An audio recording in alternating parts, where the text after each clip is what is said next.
sur cette nouvelle vidéo de tutotellerie. Aujourd'hui, je vais vous présenter le foie gras et comment réaliser une terrine de foie gras pour ces repas de fête. Donc, voici un lobe de foie gras. On va le déballer. Donc, le foie gras est issu du canard gras ou de l'oie. Ici, c'est du canard gras. 90% de la consommation de foie gras, c'est bien du canard. Ce qui est beaucoup plus rentable que l'oie, il grossit plus vite et donne un foie donc plus rapidement pris. On va garder les étiquettes pour la traçabilité.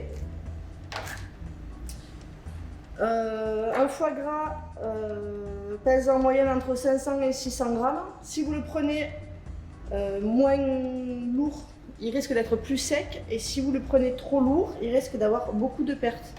Donc l'idéal, c'est entre 500 et 600 grammes. On va commencer par les veiner, donc c'est enlever les veines. Il faut le sortir un peu à l'avance du frigo, de sorte qu'il ne soit pas trop dur, sinon il va se casser. S'il est trop mou, il va complètement s'écraser.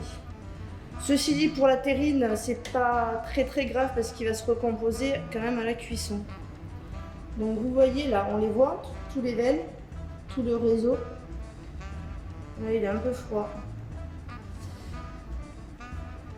Donc on va suivre le réseau. Alors vous pouvez gratter soit l'aide d'un couteau, du dos du couteau, soit d'une cuillère. Et on va les détacher doucement.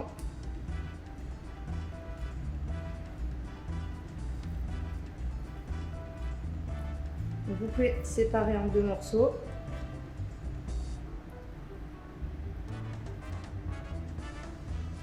Donc la variété de canard utilisée pour la confection du foie gras, c'est le mulard. C'est une race hybride qui est donc stérile. Donc c'est un hybride entre le canard de Barbarie et la canne commune de Pékin en général. C'est un canard plutôt robuste et qui s'engraisse facilement, qui ne subit pas le gavage et qui ne stresse pas aussi lors du gavage. Donc on va les gaver à peu près. On va commencer une alimentation plus grasse dès la 12e semaine. Et après, le gavage intense va se faire les 2 dernières semaines de sa vie, à raison de 2 à 3 fois par jour. Donc ils sont gavés en général au maïs. À l'aide d'un embuc, c'est une sorte d'entonnoir qu'on introduit au fond de la gorge, jusqu'au fond de la gorge. Ou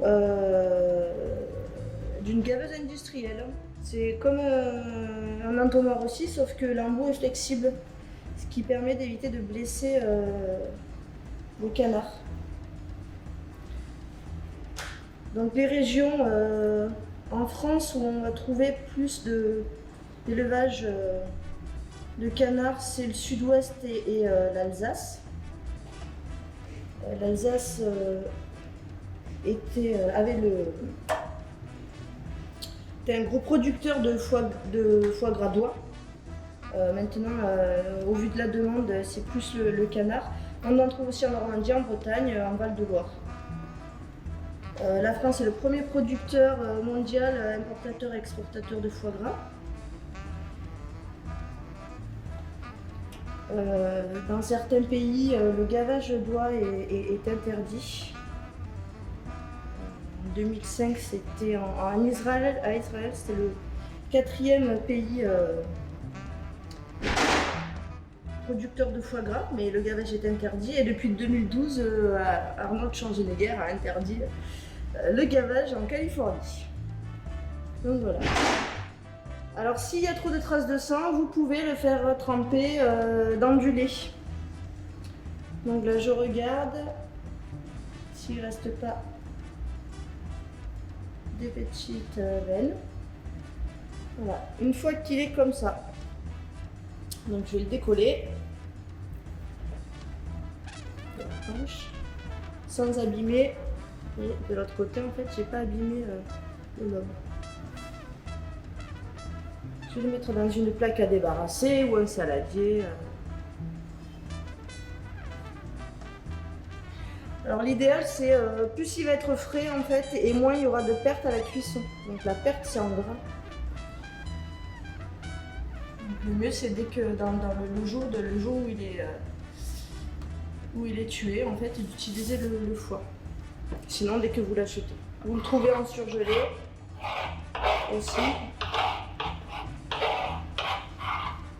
Je récupère. Voilà. Et maintenant, je vais pouvoir l'assaisonner et le faire mariner. Alors maintenant, on va mettre du sel et du poivre. Donc à raison de 3 grammes de poivre pour 1 kg et 18 grammes de sel. Donc il faut bien saler en fait, ça fait beaucoup. Et maintenant je vais pouvoir mettre, alors moi je mets du cognac, on peut mettre tout autre alcool, du Grand Marnier, du rhum aussi. Et pour ceux qui n'utilisent pas d'alcool, qui ne peuvent pas utiliser de l'alcool en cuisine, vous pouvez aussi le faire mariner avec du lait, du miel, du jus de fruits. Donc on en met un petit peu, on arrose.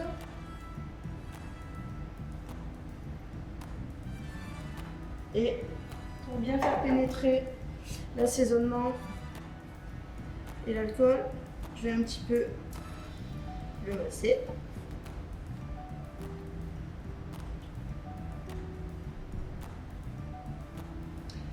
Et ensuite, je vais le laisser comme ça au frais pendant 2 heures avant de le mettre en terrine.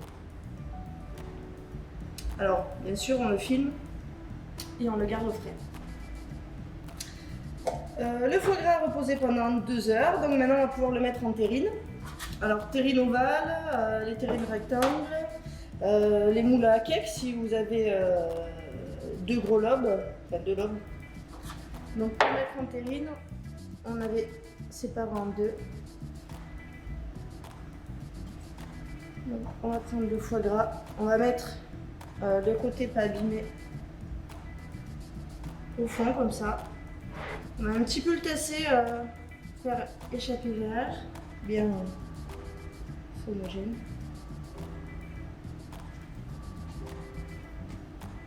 Alors ici c'est une terrine nature, vous pouvez mettre au milieu des prunes à l'eau de vie, une confiture d'orange. Vous pouvez mettre aussi de la nougatine concassée ou inventer d'autres choses. Et sur le dessus, je mets l'autre partie. J'appuie un petit peu. Et maintenant, je vais le cuire donc au bain-marie. Alors je fais ma terrine dans un plat au bain-marie, c'est-à-dire que je vais mettre de l'eau que j'ai fait chauffer là, à mi-hauteur, et je vais le faire cuire dans un four qui est préchauffé là, à 150 degrés. Il faut compter à peu près 20 minutes par 500 g de foie gras.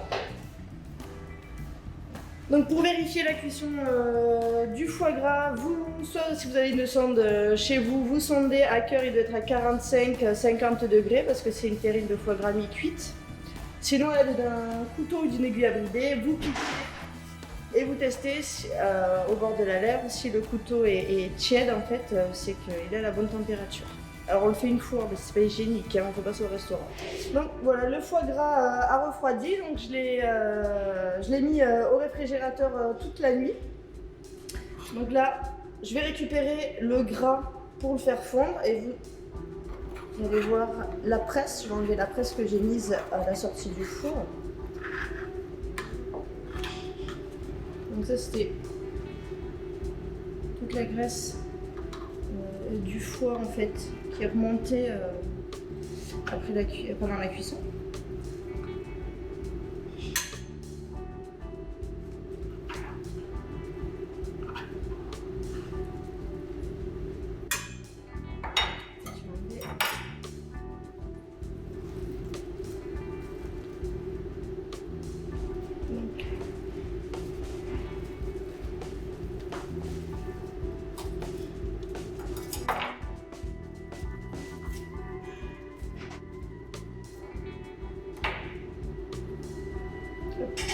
la mets à fondre. Un instant, je vous montre comment on va faire une presse en fait. Alors j'ai utilisé du papier film, du papier aluminium et à l'intérieur, suspense. Voilà, c'est deux petits bouts de planchette. Donc vous pouvez faire avec du polystyrène ou un plastique, juste que ça fasse la taille de la terrine.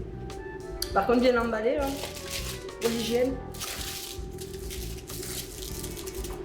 Pour l'instant, je vais nettoyer un petit peu le tour de la terrine, si jamais vous présentez la terrine à table. Donc avec un peu d'eau chaude.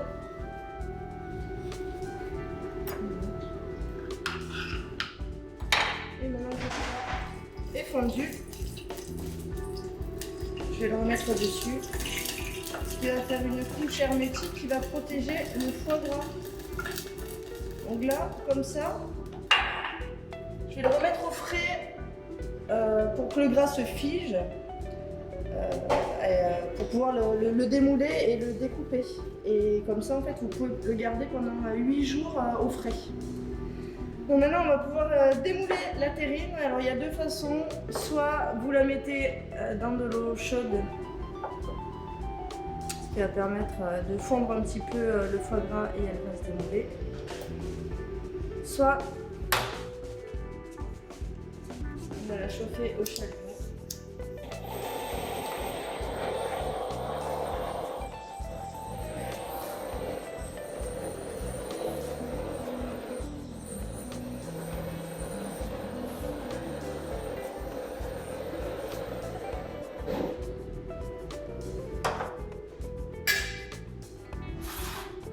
On peut la décoller un petit peu avec le couteau.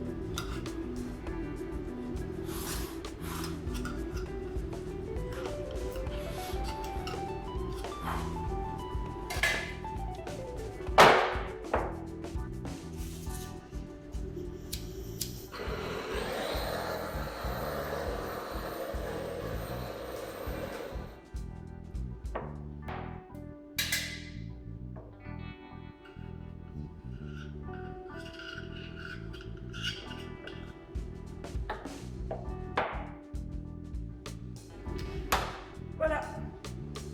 Donc vous pouvez la remettre un peu au frais avant de la servir. Je vais quand même vous montrer comment on la découpe. Donc je mets mon couteau dans de l'eau chaude pour avoir une tranche nette.